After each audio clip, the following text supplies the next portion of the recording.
Rukhsana teacher. आज हम अर्थशास्त्र का परिचय पाठ नंबर 8 इसका पुनरावर्तन करेंगे। तो अर्थशास्त्र इसके शुरू से ही हम लोग को पता चल जाता है कि अर्थ मतलब धन, अर्थ का शास्त्र, पैसे का व्यवस्थापन कैसे करना है, इस पाठ में हम सीखेंगे। इसके पहले हम लोग जान लेंगे कि अर्थशास्त्र क्या है और उसकी परिभाषा को किस कौन कौन से अर्थशास्त्री है, जैसे रॉबिन्सन है, एडम स्मिथ है, इन्होंने अर्थशास्त्र यानी क्या इसको अपनी परिभाषा में बताया है। तो अर्थशास्त्र यह ग्रीक भाषा से आया हुआ है। अर्थ धन शास्त्र, अर्थशास्त्र और धन का विज्ञान, धन का विज्ञान इसे बोला जाता है।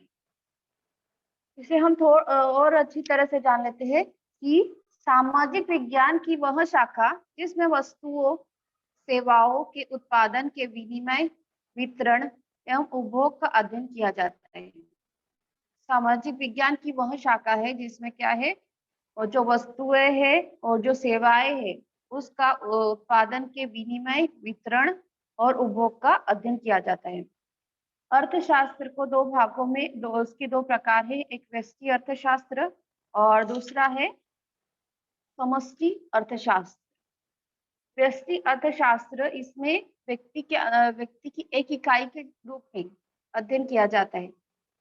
एक व्यक्ति, परिवार, उद्योग एवं अनेक वस्तुओं और सेवाओं की कीमतों का अध्ययन और विश्लेषण किया जाता है।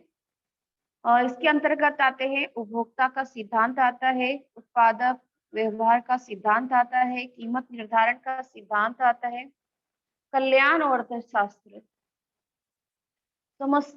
समष्टि अर्थशास्त्र के अंतर्गत इसमें कुल राष्ट्रीय आय, कुल उपभोग, कुल पूर्ति, कुल बचत और कुल विनियोग का समावेश होता है। जैसे इसमें राष्ट्रीय बजट और राष्ट्रीय आय तथा रोजगार का समावेश है। हम लोग आइए जान लेते हैं कि कुछ जो अर्थशास्त्री है उन्होंने अर्थशास्त्र के बारे में क्या क्या कहा है। तो एडम स्मिथ ने अर्थशास्त्र को धन का शास्त्र कहा है कि मानव की आवश्यकताएं अनंत होती है और उसकी जो पूरा करने की जो संसाधन है वो क्या है, सीमित होते हैं। और इन्हीं सीमित संसाधनों को वैकल्पिक रूप से उसको चयन करना, उस विकल्प जो हमारे पास उपस्थित है उसको चयन करना, ये अर्थशास्त्र कहलाता है।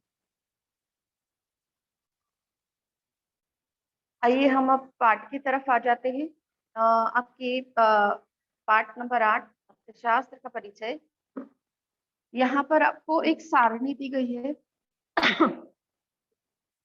तो उस सारणी में जो मासिक खर्च है वो दिया गया है, उसको हम लोग देख लेते हैं। उसमें पहला है दैनिक भोजन में नाश्ता, खाना आदि। उसमें महीने भर का जो खर्चा लगने वाला है वो 6,000 है।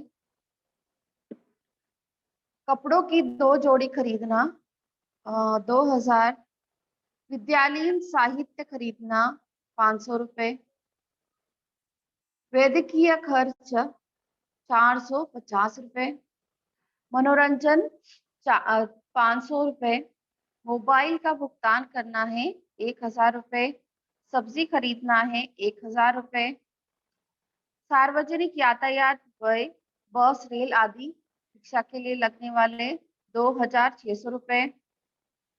बिजली का भुगतान 1,500 रुपए। पर्यटन 4,000 रुपए। बैंक का हफ्ता 3,000 रुपए। और इसका पूरा टोटल है 22,550। अब ये तो बजट हो गया।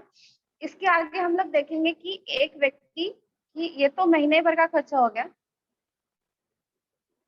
एक व्यक्ति की आय, मान लो कि उसकी आय 20,000 रुपए है प्रति माह, और ये जो यहाँ पर जो खर्चा बताया जा रहा है वो उससे ज्यादा है। तो उसमें से हम लोग क्या काम कर सकते हैं जिससे उस व्यक्ति की आय मतलब उसको जो लगने वाला चीजें है वो भी उसकी पूरी हो जाए और उसका पैसा भी बचे। तो हम लोग फिर से इस सारणी को देखते हैं। आपके पास किताब है, आप उसमें देखिए।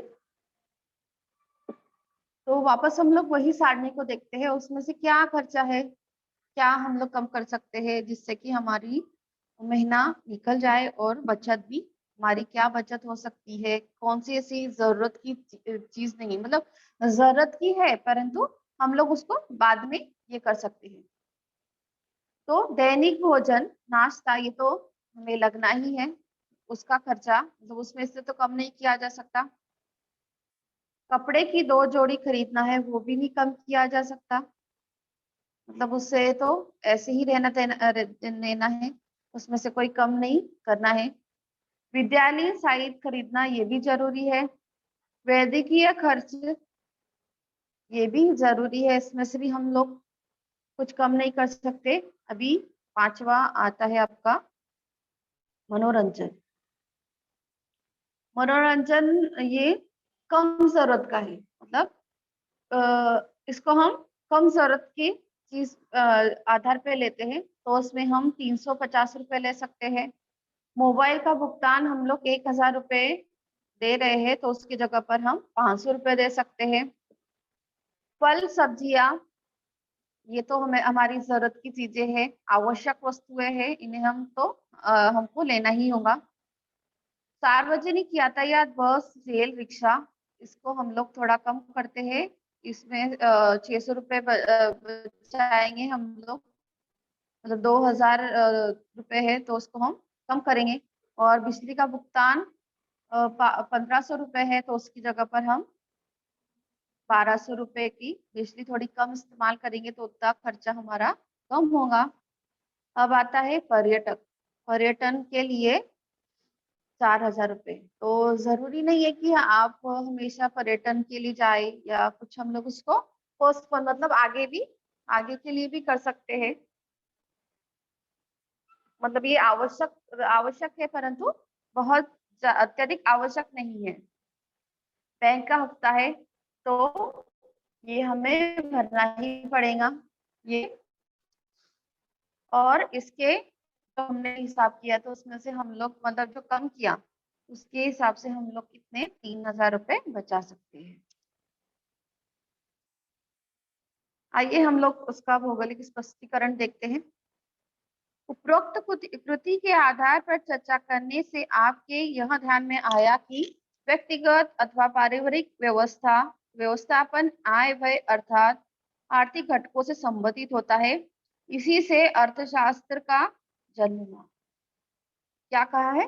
व्यक्तिगत तथा पारिवारिक जो व्यवस्थापन है आय और व्यय का, मतलब जो जितना पैसा है उसका कैसे विभाजन करना है जिससे व्यक्ति की आवश्यकता पूर्ण हो सके, इसी के आधार पर क्या अर्थशास्त्र का जन्म हुआ।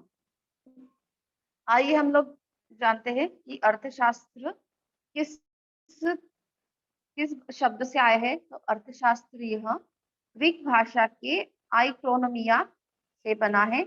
इसका अर्थ होता है पारिवारिक व्यवस्थापन। पारिवारिक व्यवस्थापन और अर्थशास्त्र इसमें बहुत समानता है। ये अर्थशास्त्र कहाँ से आया है? ग्रीक भाषा के ओनोक्रोमिया शब्द से आया है और इसका अर्थ है पारिवारिक व्यवस्थापन। और जो पारिवारिक व्यवस्थापन है वो और अर्थशास्त्र इसमें बहुत समानता है, मतलब पैसा और मनुष्य की आवश्यकता है, पूंजी मनुष्य की आवश्यकता है, इसमें क्या है? बहुत अधिक संबंध है। समय, पूंजी, श्रम, भूमि और संसाधन का उचित पद्धति से कैसे उपयोग करें यह अर्थशास्त्र के कारण समझा जाता है। अभी समय, पूंजी, श्रम और भूमि और जो संसाधन है इन सब का किस पद्धति से उपयोग करें इसका विवरण अर्थशास्त्र में बताया जाता है। विविध साधनों का उपयोग कर लोगों की असीमित आवश्यकताएं किसी प्रकार दूर की जाती है। मतलब विविध संसाधनों का उपयोग करके मनुष्य की जो असीमित आवश्यकता है, हमने इसकी अर्थशास्त्र की परिभाषा में पढ़ा है कि मनुष्य की आवश्यकताएं क्या होती है, अनंत होती है। ये कभी खत्म नहीं होती, एक के बाद एक आवश्यकता पूरी होती है तो उसके बाद दूसरी आवश्यकता उत्पन्न हो जाती है। तो इन्हीं सभी आवश्यकता की पूर्ति कैसे की जाए, ये सभी अर्थशास्त्र में इसका विवरण दिया गया है। लियोनल रॉबिन्स के मतानुसार असीमित आवश्यकताओं तथा सीमित दुर्लभ तथा पर्यायी साधनों में से अपनी आवश्यकता के अनुरूप चयन करने का मानवीय प्रयत्न का अध्ययन करने वाला शास्त्र अर्थशास्त्र होता है। कि मानव की आवश्यकताएं क्या है, असीमित है, और उसकी जो उसकी सीमित दुर्लभ, मतलब जो आवश्यकता है वो असीमित है और जो सीमित दुर्लभ है, मतलब जो साधन है वो सीमित है और उसके पर्यायी साधनों के अ, अलावा चयन करना, मतलब चुनाव करना, करने वाले शास्त्र को ही अर्थशास्त्र, जो मानवीय प्रयत्न के अध्ययन करने वाले शास्त्र को अर्थशास्त्र कहते हैं। हमने पहले इसका जो सारणी देखी तो उसमें हमने देखा कि जो खर्चा था हमारा, मतलब जो सारणी में बताया अनुसार जो खर्चा था वो क्या हो रहा था, वो 22,000 हो रहा था, और प्रति व्यक्ति मासिक आय मतलब 20,000 रुपये था, मतलब आय से अधिक खर्च। तो इन्हीं सभी साधनों का मेल जुड़ाने के लिए, मतलब आवश्यकताएं सभी लेना है, सभी वस्तुएं चाहिए, परंतु कुछ जो जरूरी है परंतु बाद में जरूरत है, मतलब उसके बिना जीवन चल सकता है, जैसे पर्यटक है, मनोरंजन है, मतलब ये जरूरी है परंतु उसके बिना जिंदगी चल सकती है। जैसे भोजन है तो इसके बिना तो नहीं चल सकता, कपड़े तो खरीदना ही पड़ेंगे, विद्यालय में साहित्य है वो तो खरीदना ही है, वैद्यकीय वो भी खरीदना है, बैंक का हफ्ता है वो भी खरीदना है। मतलब मनुष्य क्या करता है, जो अपने जरूरत, सबसे ज्यादा जरूरत, अधिकतम जरूरत के साधनों को चुनता है और वह आवश्यकता पूर्ण करता है, और जो आवश्यक, जो जरूरी नहीं है उसको वो बाद में पूरा करता है। तो ऐसे ही मानवीय मानवीय प्रयत्नों का जो अध्ययन करता है उसे अर्थशास्त्र कहते हैं। जिस प्रकार परिवार का आर्थिक व्यवस्थापन होता है उसी प्रकार गांव, नगर, राज्य, देश और विश्व का आर्थिक व्यवस्थापन होता है।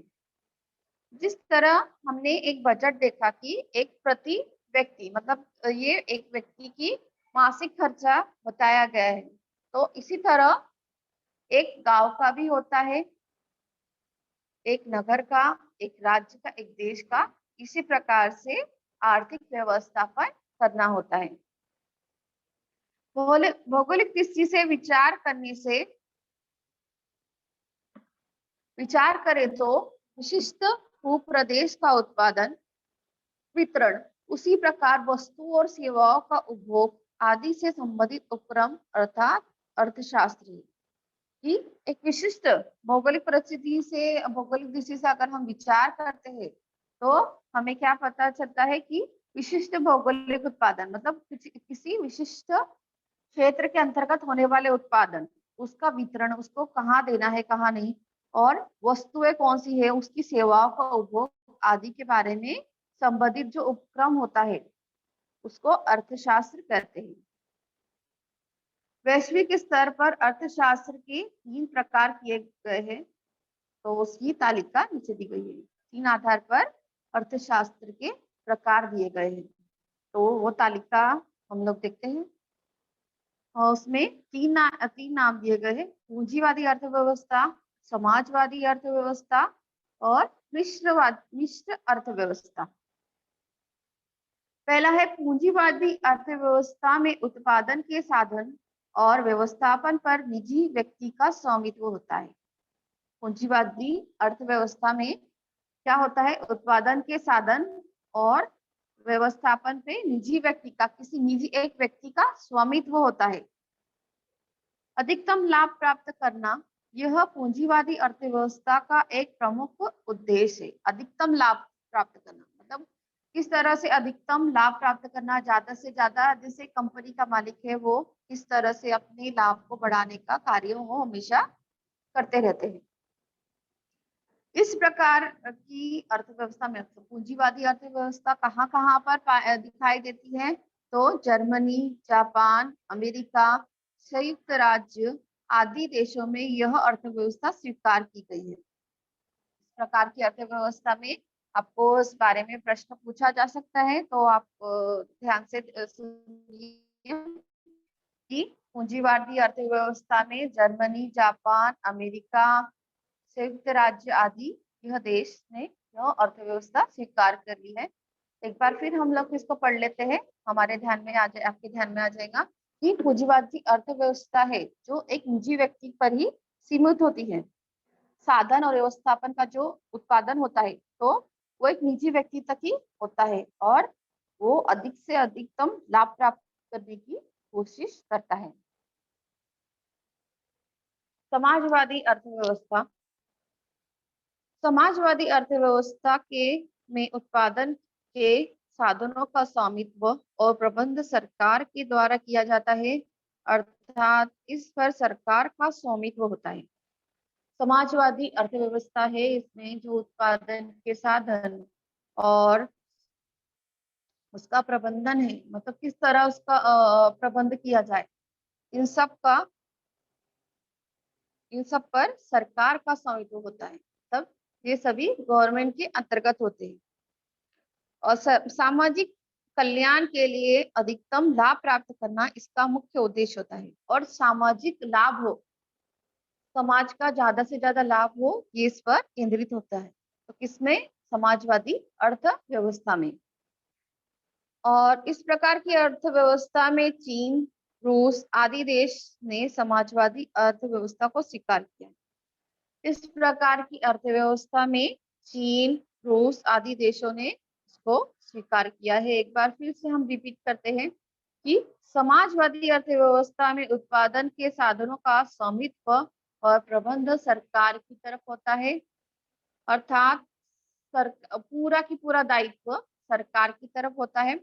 और इसका उद्देश्य क्या होता है, समाज कल्याण, समाज के लोगों को अधिक से अधिक इसका लाभ हो, समाज कल्याण।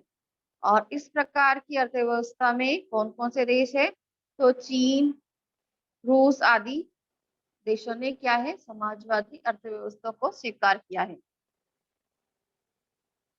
मिश्र अर्थव्यवस्था तीसरा, यह अर्थव्यवस्था सार्वजनिक और निजी क्षेत्र में अस्तित्व में रहती है।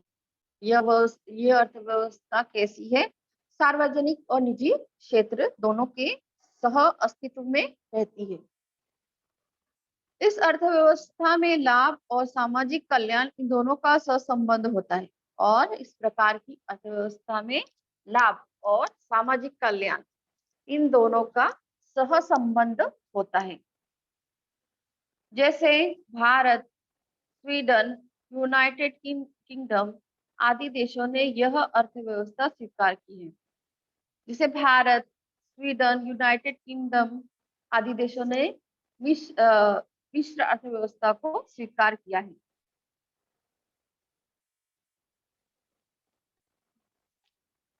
आगे देखते हैं कि अर्थशास्त्र की एक डायग्राम बताया गया है। अर्थशास्त्र की प्रमुख विशेषताएं हैं, तो उसमें भौगोलिक क्षेत्र, कौन कौन सी विशेषताएं हैं इसमें, तो भौगोलिक क्षेत्र और प्राकृतिक संसाधन है, जनसंख्या है, व्यवसाय भी इसकी विशेषता है, राजकीय सार्वभौमित्व, और ये सभी क्या है, उसकी विशेषताएं हैं। कुछ बातें जो हमेशा याद रखनी है, तो वो क्या है, तो अर्थशास्त्र महत्वपूर्ण सामाजिक विज्ञान है। अर्थशास्त्र क्या है, एक महत्वपूर्ण सामाजिक विज्ञान है। विविध व्यवसाय, वित्तीय आपूर्ति, प्रशासन, कानून, उसी प्रकार में दैनिक कार्य क्षेत्र में अर्थशास्त्र का बड़ी मात्रा में अध्ययन किया जाता है। जो भी क्षेत्र है उसमें क्या है, वित्त आपूर्ति करना, प्रशासन, कानून बनाना, इस प्रकार के दैनिक कार्य क्षेत्र इसके अंतर्गत आते हैं और उसका उसमें बड़ी मात्रा में उपयोग किया जाता है। तीसरा, मानव के सामाजिक विज्ञान सामाजिक विकास में अर्थशास्त्र का महत्वपूर्ण योगदान है। मानव का जो सामाजिक विकास है उसमें अर्थशास्त्र का महत्वपूर्ण योगदान है। अभी हम लोग देख रहे हैं कि यहाँ पर क्या आप जानते हो एडम स्मिथ को अर्थशास्त्र का जनक कहा जाता है। हमने शुरू में ही एडम स्मिथ के द्वारा लिखी गई उनकी परिभाषा पढ़ी और हम और उनके बारे में जानते हैं। एडम स्मिथ को अर्थशास्त्र का जनक कहा जाता है। 1776 में उनके द्वारा लिखित ग्रंथ राष्ट्र की संपत्ति, वेल्थ ऑफ नेशन में अर्थशास्त्र संपत्ति का शास्त्र है, यह परिभाषित किया है। जी, अर्थशास्त्र संपत्ति का शास्त्र, ऐसे इसको परिभाषित किया है। आगे हम लोग जानते हैं कि अर्थव्यवस्था का वैश्वीकरण, भूमंडलीयकरण, कोष्टक में दिया है भूमंडलीयकरण। हमारी आर्थिक नीतियां अर्थशास्त्र को वैश्वीकरण की ओर ले जा रही है। वैश्वीकरण अर्थात विश्व अर्थव्यवस्था की निर्मित। वैश्वीकरण अर्थव्यवस्था ऐसी सीमा रहित अर्थव्यवस्था होती है जिसमें प्राकृतिक साधन संपत्ति, लाभ, सेवाएं, निवेश, श्रम और आधुनिक तकनीकी की धारा स्वतंत्र रूप से देश की सीमा के बाहर जा सकते हैं। मतलब ये सभी सुविधाएं क्या है, प्राकृतिक साधन संपत्ति, लाभ, सेवाएं और निवेश, श्रम, ये क्या है, आधुनिक तकनीकी की धारा के रूप में विदेश सीमा के बाहर जा सकते हैं। वैश्वीकरण अर्थात देश की अर्थव्यवस्था को विश्व अर्थव्यवस्था के एक समान कर देना है। वैश्वीकरण का अर्थ क्या है कि एक देश की अर्थव्यवस्था को विश्व की अर्थव्यवस्था के एक साथ कर देना, एक समान कर देना है। इसको वैश्वीकरण और जागतिकीकरण बोलते हैं। इसमें मुक्त व्यापार होता है तथा निवेश से संबंधित सभी बंधन निकाल दिए जाते हैं और इस प्रकार की जो व्यवस्था है उसमें मुक्त व्यापार होता है और निवेश संबंधी जो बंधन है वो भी सारे निकाल दिए जाते हैं। अर्थव्यवस्था के कार्य देखेंगे हम लोग, क्या क्या कार्य होते हैं अर्थव्यवस्था के। तो प्रत्येक देश की अर्थव्यवस्था अलग अलग होती है, फिर भी प्रत्येक अर्थव्यवस्था के प्रमुख कार्य निश्चित होते हैं। प्रत्येक देश की अर्थव्यवस्था अलग अलग होती है। हमने अर्थव्यवस्था के 3 प्रकार देखे, पूंजीवादी अर्थव्यवस्था, समाजवादी अर्थव्यवस्था और मिश्र अर्थव्यवस्था। इस प्रकार हमने उसके अंतर्गत जो देशों ने वो अर्थव्यवस्था स्वीकार की है उससे भी हमने देखे हैं। तो आइए हम लोग देखते हैं कि पहला पॉइंट है यह निर्णय लेना कि किस वस्तु का कितना उत्पादन करना है। प्रत्येक देश की अर्थव्यवस्था के अंतर्गत ये रहता है कि किस वस्तु का उत्पादन करना है और कितना करना है। दूसरा, उत्पादन लागत में अधिक से अधिक बचत हो। जो उत्पादन लागत है उसमें अधिक से अधिक बचत हो, मतलब किस तरह जो ज्यादा खर्च हो रहा है उसको कम किया जाए, मतलब उत्पादन बढ़ाया जाए परंतु उसके जो लगने वाला खर्चा है उसको कम किया जाए। राष्ट्रीय आय का न्याय के अनुसार सामाजिक एवं आर्थिक वितरण हो और इसके बाद जो राष्ट्रीय आय प्राप्त हो रही है उसका सामाजिक और आर्थिक वितरण समान हो, न्याय उनके साथ समान हो। चौथा, भविष्य में आर्थिक आवश्यकता की पूर्ति करने के लिए उपाय ढूंढकर रखना। और भविष्य में क्या करना है, भविष्य में आर्थिक आवश्यकता की पूर्ति करने के उपाय ढूंढकर रखना है। उत्पादन किसके लिए करना है, इस संबंध में निर्णय लेना, और उत्पादन किसके लिए करना है, ये भी निर्णय लिया जाता है। इस प्रकार असीमित आवश्यकताओं और सीमित साधनों के बीच तालमेल स्थापित करने का कार्य अर्थव्यवस्था में किया जाता है। और इस प्रकार की जो पूरा पाठ का सार है वो क्या है, सीमित आवश्यकता, असीमित आवश्यकताएं और सीमित साधनों के बीच तालमेल स्थापित करने का कार्य अर्थशास्त्र करता है। और आपके लिए काम है कि आपको क्या करना है कि कृषि यहाँ पर एक क्रम दिया गया है, उसको आपको करना है, उसकी रूपरेखा तैयार करना है।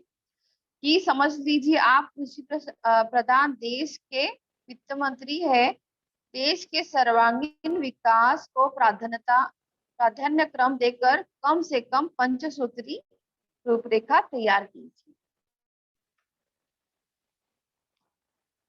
आइए हम लोग इसके प्रश्नोत्तर देख लेते हैं कि नीचे दिए गए वृत्त में प्रश्न चिन्ह के स्थान पर उचित जानकारी भर के अर्थव्यवस्था का प्रकार स्पष्ट कीजिए। हमने अभी पाठ पढ़ा, उसके आधार पर यहाँ पर एक प्रश्न दिया गया है, उसको हम सॉल्व करेंगे, उसके उत्तर हम लोग देखते हैं। तो एक डायग्राम दिया गया है, उसको हमको पूर्ण करना है। तो उसमें पहले हम लोग ले लेते हैं पूंजीवादी अर्थव्यवस्था। पूंजीवादी अर्थव्यवस्था कौन कौन से देशों ने स्वीकार की है, तो जर्मनी, जापान, अमेरिका। और ये व्यवस्था किस प्रकार की है, तो ये व्यवस्थापन निजी व्यक्तियों की ओर से की जाती है। और इसका उद्देश्य क्या है, इसका उद्देश्य, पूंजीवादी अर्थव्यवस्था का उद्देश्य क्या है, अधिकतम लाभ प्राप्त करना है।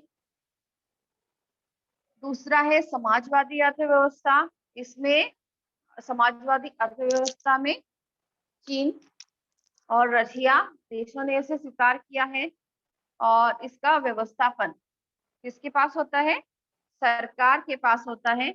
और इसमें इसका उद्देश्य क्या होता है कि समाज के व्यक्तियों का कल्याण करना होता है। पूंजीवादी अर्थव्यवस्था का उद्देश्य क्या होता है, समाज कल्याण, लोगों का हित साध्य करने का उद्देश्य होता है। मिश्र अर्थव्यवस्था में उसमें मिश्र अर्थव्यवस्था में भारत, स्वीडन और यूनाइटेड किंगडम, इन सब ने मिश्र अर्थव्यवस्था को स्वीकार किया है। और इस प्रकार की व्यवस्था में निजी और सरकारी दोनों प्रकार के होते हैं। अर्थव्यवस्था में लाभ और सामाजिक कल्याण, इसका उद्देश्य क्या होता है, अर्थव्यवस्था में भी लाभ हो और सामाजिक कल्याण भी हो, दोनों उद्देश्य साध्य किए जाते हैं इसके माध्यम से। स्पष्टीकरण कि अर्थशास्त्र का प्रारंभ घर से होता है। हाँ, अर्थशास्त्र का प्रारंभ घर से होता है। और उसके बाद उसका उत्तर है पेज नंबर 64 पर, कि परिवार, लास्ट पैराग्राफ, परिवार का आर्थिक व्यवस्थापन होता है, उसी प्रकार गांव, नगर, राज्य और विश्व का आर्थिक व्यवस्थापन होता है। और इसमें भौगोलिक दृष्टि का विचार किया जाता है, और वहां पर उत्पन्न जो भू प्रदेश का उत्पादन है उसका वितरण किस प्रकार किया जाए, वस्तु और सेवाओं का उपभोग आदि के संबंध में जो अध्ययन करता है वो पारिवारिक अर्थशास्त्र यानी अर्थशास्त्र कहलाता है। प्रश्न दूसरा है, भारत की अर्थव्यवस्था मिश्र अर्थव्यवस्था है, कि भारत की अर्थव्यवस्था क्या है, मिश्र अर्थव्यवस्था है। मिश्र अर्थव्यवस्था के फायदे क्या क्या है वो हमने देखे, वो एक बार फिर से दोहरा लेते हैं कि यह अर्थव्यवस्था क्या है, सार्वजनिक और निजी क्षेत्र में सहसंबंध स्थापित करती है। और इस प्रकार की अर्थव्यवस्था में जो अर्थव्यवस्था की जो लाभ है और सामाजिक कल्याण, इन दोनों में क्या है, सहसंबंध स्थापित किया जाता है। इसलिए भारत ने इस प्रकार की अर्थव्यवस्था को स्वीकार किया है। अभी प्रश्न नंबर 3 अर्थशास्त्र के अनुसार विश्व में देशों में तीन गुट बनते हैं। और अर्थशास्त्र के अनुसार अर्थव्यवस्था के तीन गुट बनते हैं, तीन प्रकार बनते हैं। तो हमने उसे पहले एक बार 2 से 3 बार पढ़ लिया था, अभी एक बार हम लोग को उसको पढ़ लेते हैं कि पूंजीवादी अर्थव्यवस्था, समाजवादी अर्थव्यवस्था और मिश्र अर्थव्यवस्था। उसमें इसके तीन प्रकार हैं। अब पूंजीवादी अर्थव्यवस्था में उत्पादन के साधन और व्यवस्थापन पर निजी व्यक्तित्व का दायित्व होता है और अधिक से अधिक लाभ प्राप्त करना इसका प्रमुख उद्देश्य होता है। और इस प्रकार की अर्थव्यवस्था जापान, जर्मनी, अमेरिका और संयुक्त राष्ट्र जैसे देशों ने इसको स्वीकार किया है। समाजवादी अर्थव्यवस्था में उत्पादन के साधनों का स्वामित्व निजी और सरकार दोनों पे होता है। अर्थात सरकार नहीं, समाजवादी अर्थव्यवस्था में उत्पादन के साधनों का जो स्वामित्व है वो सरकार की तरफ से होता है और उसमें सामाजिक कल्याण को अधिक ध्यान दिया जाता है और समाज को अधिक से अधिक लाभ प्राप्त हो, यह उसका मुख्य उद्देश्य होता है। इस प्रकार की जो व्यवस्था है वो चीन, रूस आदि देशों में ये स्वीकार की है। और मिश्र अर्थव्यवस्था में सार्वजनिक निजी दोनों सहसंबंध रहता है और अर्थव्यवस्था में सरकार को भी लाभ हो और समाज का भी कल्याण हो, इन दोनों पर ध्यान दिया जाता है।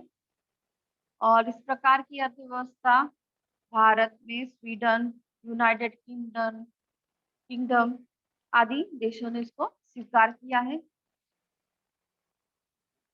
अभी हम लोग इसके आगे के प्रश्न देखते हैं कि व्यक्तिगत और पारिवारिक व्यवस्थापन किन घटकों से संबंधित होता है।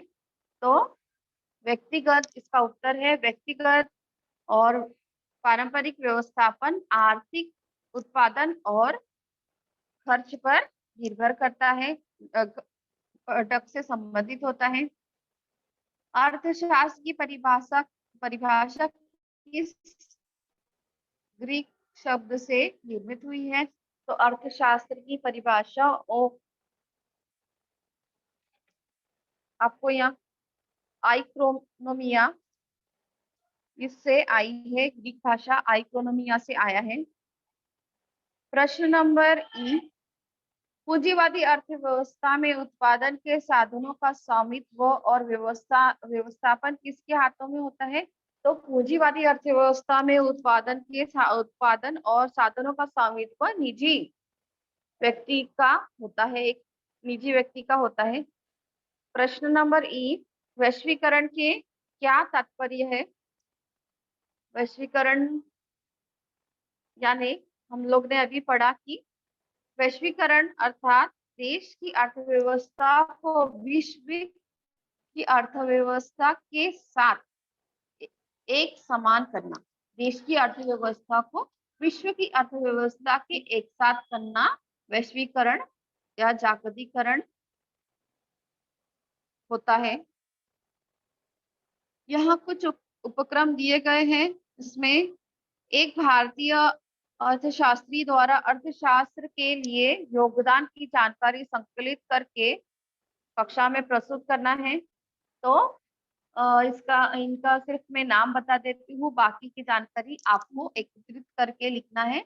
डॉक्टर बाबा साहब अम्बेडकर ये एक बहुत अच्छे अर्थशास्त्री थे और ये भारत के भी है, तो इनके बारे में आप जानकारी एकत्रित कर लिख सकते हो। आपके परिवार की आय और व्यय को ध्यान में रखकर आय व्यय पत्रक तैयार कीजिए। आय और व्यय का पत्रक आपको तैयार करना है। जैसा हमने एक तालिका देखी, उसमें हमने देखा ना कि महीने का खर्च कितना होता है, क्या होता है, ज्यादा हो रहा है तो उसको कम कैसे किया जाए। उसी प्रकार आपको क्या करना है, आपके महीने का खर्च की तालिका बनानी है। तो आज हमने देखा कि अर्थशास्त्र की परिभाषा देखी हमने कि एक व्यक्ति अर्थशास्त्र, यानी हम लोग पाठ के प्रश्नोत्तर देखे, पाठ को समझा हमने। एक बार फिर से पुनरावर्तन करते हैं कि आज हमने क्या सीखा। तो आज हमने सीखा कि अर्थशास्त्र, अर्थशास्त्र की परिभाषा में ही उसका अर्थ समाहित है। कैसे?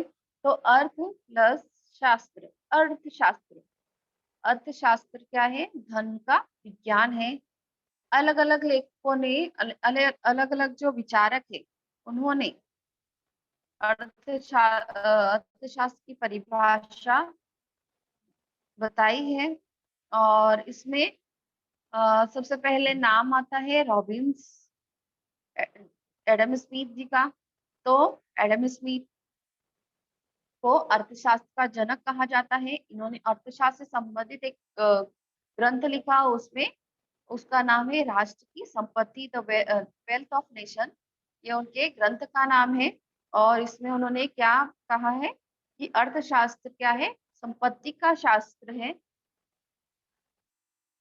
कि सामाजिक अर्थशास्त्र क्या है, और उसको ही आगे बढ़ाते हुए उन्होंने कहा है कि मानव की क्या है? अनंत आवश्यकता होती है, और जो साधन हो उसके पास वो सीमित होते हैं। जैसे हमने तालिका में देखा, मनुष्य की अनंत आवश्यकताएं होती है, और ये व्यवहारिक है। मतलब व्यवहारिक है ये, हम लोग अभी इसको महसूस मतलब हम लोगों के साथ में ऐसा कभी कभी होता है। मतलब हमेशा ही ऐसा होता है कि जो तालिका में जो खर्चा दिया है वैसा ही अगर हम अपने महीने का खर्चा लेते हैं, तो वैसे ही हम लोग को कुछ उसमें कम करते हैं, तभी क्या होता है? हमारा महीना कंप्लीट होता है। जैसे हमने इस तालिका में देखा कि खर्च ज्यादा हो रहा है और आय क्या है? कम है। और उसी के बीच जो तालमेल जुड़ाना है, उसी के बीच जो सामंजस्य जुड़ाना है, वो उसको कम करके, मतलब जो कम आवश्यकता वाली वस्तु, मतलब जिसको हम जिसकी जरूरत नहीं, हम लोग ऐसे बोल सकते हैं, जिसकी जरूरत नहीं वो हम लोग उसको कम कर दिए। और इस तरह हम लोग देखते हैं कि मानव की क्या है? आवश्यकता है। परिभाषा की तरफ आते हैं कि मानव की आवश्यकता क्या है? अनंत है, असीमित है, और साधन सीमित है। और इन्हीं जो दोनों के बीच में सीमित असीमित, असीमित आवश्यकताएं, सीमित साधन, इनके बीच जो तालमेल जुड़ाने का कार्य क्या करता है? अर्थशास्त्र करता है। और उसमें जो अपनी जो आवश्यकता है उसको चयन करना, उसको चुनना पड़ता है। मतलब कौन सी आवश्यकता जरूरी है और कौन सी आवश्यकता बाद में जरूरी है। मतलब एक साथ सभी आवश्यकताएं पूरी नहीं हो सकती। तो जो विकल्प है सामने, मतलब इतना दे दिया गया आपको तालिका में कि एक व्यक्ति आए 20,000 रुपए है और उसका खर्चा 22,000 रुपए है, तो उसको किस तरह से उसको कहाँ काट कसर की जाए, कहाँ कम किया जाए, तो उससे उसका महीने का खर्चा पूरा होगा। इसको इसमें अर्थशास्त्र में उसको कैसे विभाजित करना है वो बताया गया है।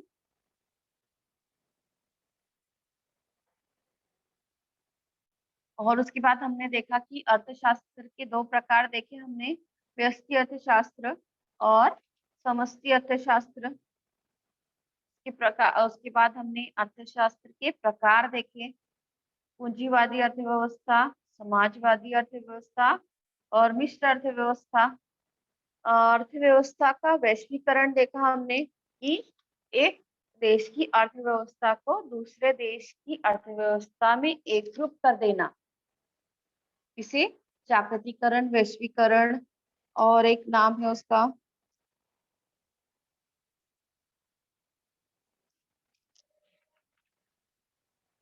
भूमंडलीयकरण, ऐसा हम इसे बोलते हैं। अर्थव्यवस्था के कार्य देखे हमने कि किस कौन कौन से उसके कार्य है। तो उसमें है प्रत्येक देश की अर्थव्यवस्था क्या है, अलग-अलग होती है। जैसे हमने पूंजीवादी अर्थव्यवस्था, समाजवादी अर्थव्यवस्था और मिश्र अर्थव्यवस्था में हमने देखा कि किस प्रकार अलग-अलग देशों ने उसको स्वीकार किया है। तो इस प्रकार की जो अर्थव्यवस्था है उसमें क्या किया जाता है, अर्थव्यवस्था के जो कार्य है उसको हम लोग देखते हैं कि यह निर्णय लेना कि किस वस्तुओं का उत्पादन करना है, कितना करना है, ये उस सरकार के अंतर्गत होता है। मतलब जो जिस अर्थव्यवस्था को स्वीकार किया है जिस देश ने, उस अर्थव्यवस्था के अंतर्गत यह निर्णय लिया जाता है उनका उनका उन उत्पादन लागत में अधिक से अधिक बचत करना, उत्पादन लागत में अधिक से अधिक बचत करना है। राष्ट्रीय आय का न्याय के अनुसार सामाजिक एवं आर्थिक वितरण करना है। जो राष्ट्रीय आय है उसका सामाजिक और आर्थिक वितरण करना है और भविष्य की आवश्यकता को पूर्ति करने के लिए उपाय ढूंढना है। और आखिरी का पैराग्राफ है, आखिरी की लाइन है जो, मतलब आखिरी का जो पॉइंट है वो है, उत्पादन किसके लिए करना है, इस संदर्भ में निर्णय लेना है। उत्पादन किसके लिए करना है, इसके संबंध में निर्णय लेना है। और उसके बाद हमने इसके प्रश्न उत्तर देखे कि मिश्र की एक डायग्राम दिया गया, उसको पूर्ण करना था तो हमने उसको पूर्ण किया। और उसके प्रश्न उत्तर को स्पष्टीकरण को देखा। उसके साथ हमने एक वाक्य के जो प्रश्न उत्तर थे उसको भी देखा, क्रम के बारे में जानकारी प्राप्त कर ली।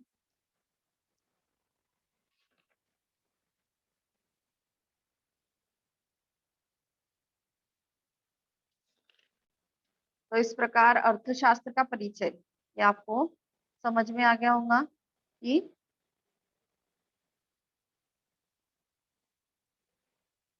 ये सामाजिक विज्ञान की वह शाखा है जिसमें वस्तुओं और सेवाओं के उत्पादन के विनिमय, वितरण एवं उपभोग का अध्ययन किया जाता है। उसी प्रकार हमने देखा कि मनुष्य की आवश्यकताएं क्या है, अनंत है। और जो साधन है उसको सीमित है। इन्हीं सीमित साधनों से विकल्प चुनना है कि कौन सी जरूरत की है, आवश्यकता है, उसको पहले प्रथम पूर्ण करना है और बाद में दूसरी आवश्यकताओं को पूर्ण करना है।